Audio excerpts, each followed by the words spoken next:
Bismillahirrahmanirrahim. Kali ini kita bertemu lagi dalam bahasan yaitu torsi.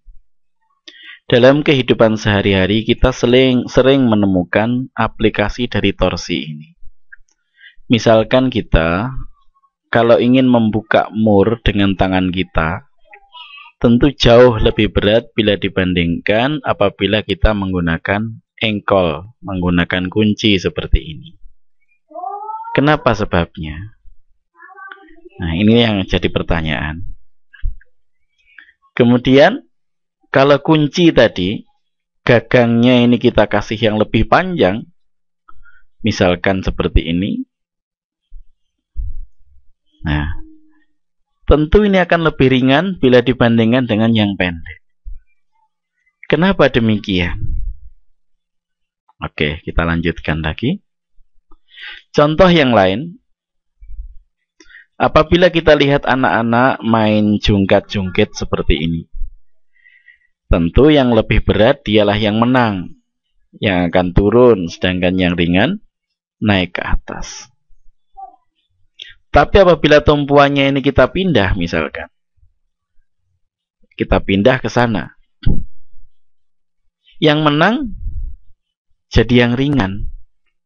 Loh, ini kenapa sebabnya? Ternyata setelah diteliti, jarak di sini berpengaruh ternyata. Bukan saja berapa beratnya, tapi jarak dari tumpuan itu sangat berpengaruh. Maka, kalau kita ingin membandingkan supaya keduanya ini bisa setimbang, maka jarak harus diperhitungkan. Maka caranya bagaimana? Dikalikan. Jadi gaya di sini dikalikan jarak di sini dibandingkan dengan gaya yang ada di sini dikalikan jarak di sini. Nah, ternyata apabila lebih besar yang kanan berarti yang kananlah yang menang. Apabila lebih besar yang kiri, maka kirilah yang menang. Oke, kita lanjutkan lagi. Bila kita inginkan setimbang, maka keduanya harus sama. Misalkan di sini ada F1 gaya 1 sebesar 2 Newton dengan jarak dari tumpuan L1, maka harus sama dengan F2 dikalikan L2. Jadi F1 kali L1 ini dikalikan ini harus sama dengan F2 yang di sini dikalikan jarak ke tumpuan. Itu baru bisa setimbang. Oke. Maka dengan rumus seperti ini, dengan kaidah seperti ini, maka kita bisa memperkirakan. Contohnya apabila ada masalah seperti ini. Jika diketahui L1 adalah 2 meter. L1 ini 2 meter. Kemudian beratnya adalah 5 Newton. Sedangkan L2 tidak diketahui. F2 kita ketahui 1 Newton. Nah, sekarang berapa L2? Dengan menggunakan rumus ini tadi, maka kita bisa menentukan berapa besarnya L2 tadi. Oke, silahkan dipikirkan. Videonya bisa di-pause dan kita akan bahas. Kalau sudah, kita akan bahas. Kembali ke rumus sebelumnya. F1 kali L1 sama dengan F2 kali L2. F1-nya adalah 5 Newton, L1-nya 2 meter, F2-nya adalah 1 Newton, L2-nya tidak diketahui. Maka 5 kali 2, 10, 1 kali L2, L2. Berarti L2 sama dengan 10 meter. Mudah bukan? Oke. Kemudian selanjutnya, kita lanjutkan lagi. Nah, kalau tadi, sini ke bawah, ini lain. Engselnya ada di paling kanan. Apa bisa kita mencari F2 di sini? Oke, kita coba hitung. Jika L1 5 meter, F1 sama dengan 5 Newton. L2 sama dengan 50 cm, harus kita jadikan meter dulu. Berarti setengah meter.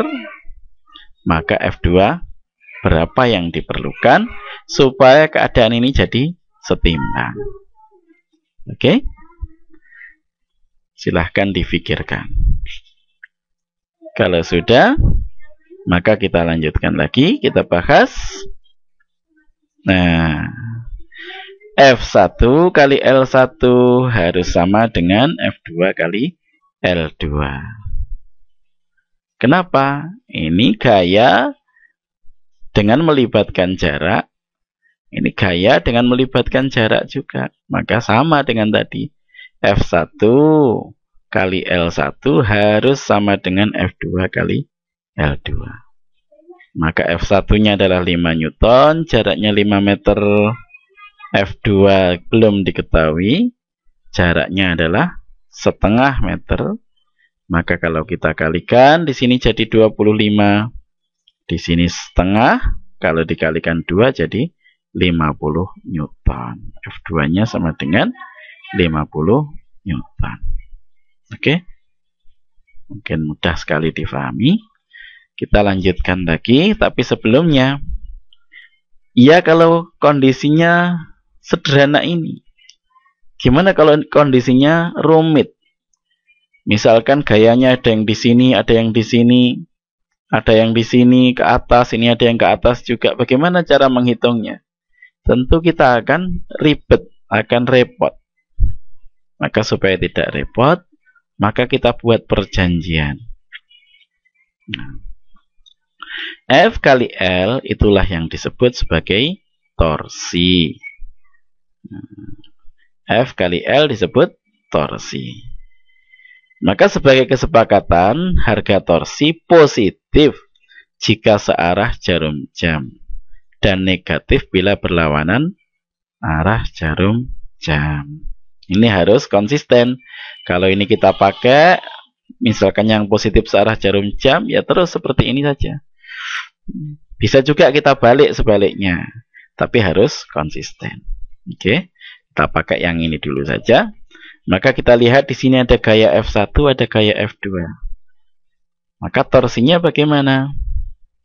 F1 kalau dilihat dari engsel di sini, akibat adanya gaya F1 tentu akan memutar ke arah berlawanan jarum jam. Maka torsi 1 nilainya harus negatif. Maka T1 sama dengan min F1 kali L1. Ini akibat ini. Karena apa? Melawan arah jarum jam. Sedangkan F2 bagaimana? F2 karena dia ngangkat ke atas. Kalau dilihat dari poros ini, dia tentu akan muter ke sana.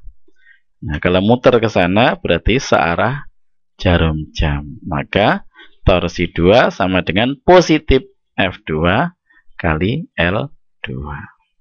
Karena arah putarannya searah jarum jam. Maka apabila keduanya ini dikumpulkan jadi 1, kita akan memperoleh seperti ini. Torsi kalau supaya seimbang, maka torsi jumlahnya harus sama dengan 0. Maka di sini torsi 1 ditambah torsi 2 harus sama dengan 0. Torsi 1, ini torsi 1 karena ini berlawanan dengan jarum jam, minus F1 kali L1 ditambah torsi 2, F2 kali L2 harus sama dengan 0. Maka serumit apapun, asalkan kita tetap berpegang teguh kepada kesepakatan ini, maka kita akan mudah untuk menghitung. Oke, kita lanjutkan lagi. Nah, sekarang kita lihat dengan cara yang sama bagaimana kita cari.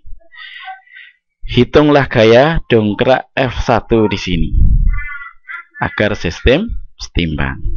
Silahkan dicoba-coba. Kita akan bahas pada video selanjutnya.